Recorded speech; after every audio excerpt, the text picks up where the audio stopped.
Assalamualaikum warahmatullahi wabarakatuh. Salam Om Swastiastu, Namo Buddhaya, dan salam kebajikan untuk kita semua.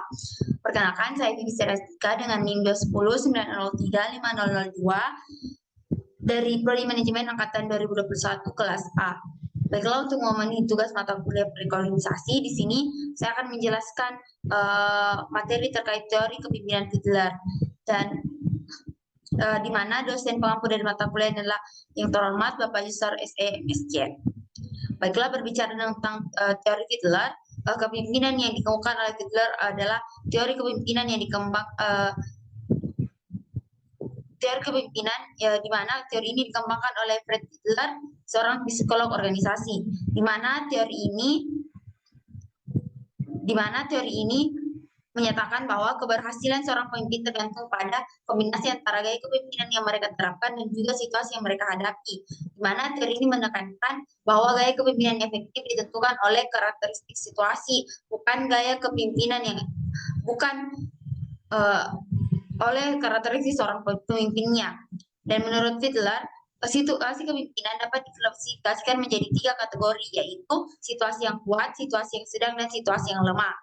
Di mana situasi kepemimpinan yang kuat adalah situasi di mana pemimpin memiliki kontrol penuh atas anggota tim dan lingkungannya.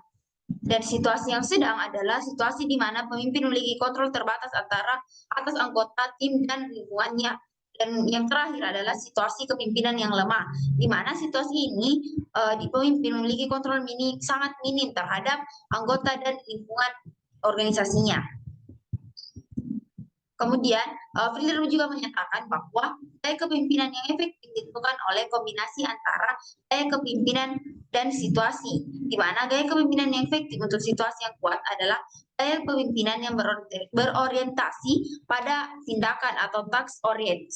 Gaya kepemimpinan yang efektif untuk situasi yang sedang adalah gaya kepemimpinan yang berorientasi pada hubungan, relationship oriented.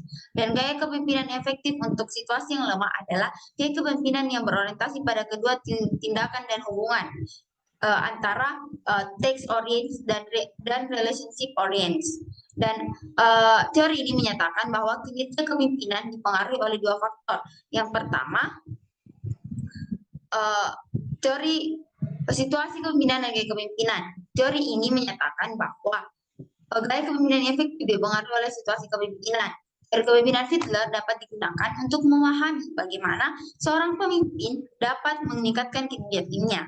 Teori ini menyarankan bahwa pemimpin harus menyesuaikan gaya kepemimpinannya dengan situasi kepemimpinan yang ada. Jika situasi kepemimpinan memungkinkan, pemimpin harus menggunakan gaya kepemimpinan yang lebih kooperatif dan partisipatif. Jika situasi kepemimpinan tidak memungkinkan, pemimpin harus menggunakan gaya kepemimpinan yang lebih otoratif atau otoriter.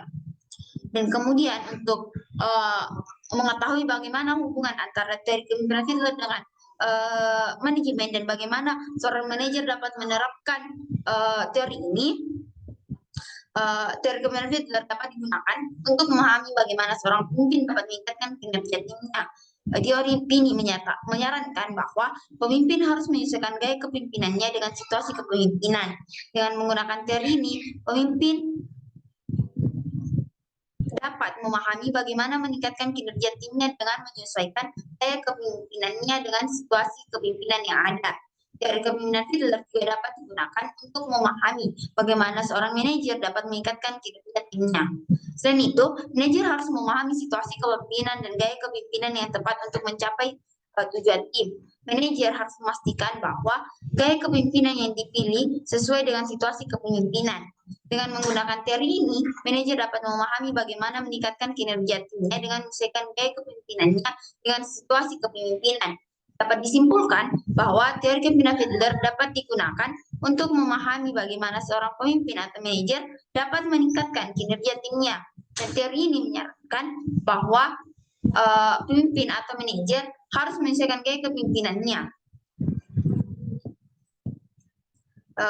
Mungkin seperti itu. Jadi, di mana seorang pemimpin dengan menerapkan teori Fiedler, dia dapat menyesuaikan antara gaya pemimpin yang digunakan dengan situasi yang ada di organisasinya. Karena tidak dapat dipungkiri bahwa situasi dalam organisasi itu berbeda-beda. Tambah dengan berbagai macam perilaku individu yang ada dalam sebuah organisasi, maka teori Hitler sangat berguna bagi seorang pemimpin dalam menentukan gaya kepemimpinan apa yang dapat dia digunakan pada situasi tertentu. Dan diharapkan teori ini dapat menjadikan seorang pemimpin memiliki mampu mengarahkan organisasi tersebut ke arah yang lebih baik untuk mencapai tujuannya. Mungkin seperti itu yang dapat saya jelaskan. Kurang lebihnya mohon dimaafkan. Wabillahi taufiq wal hidayah. Wassalamualaikum warahmatullahi wabarakatuh.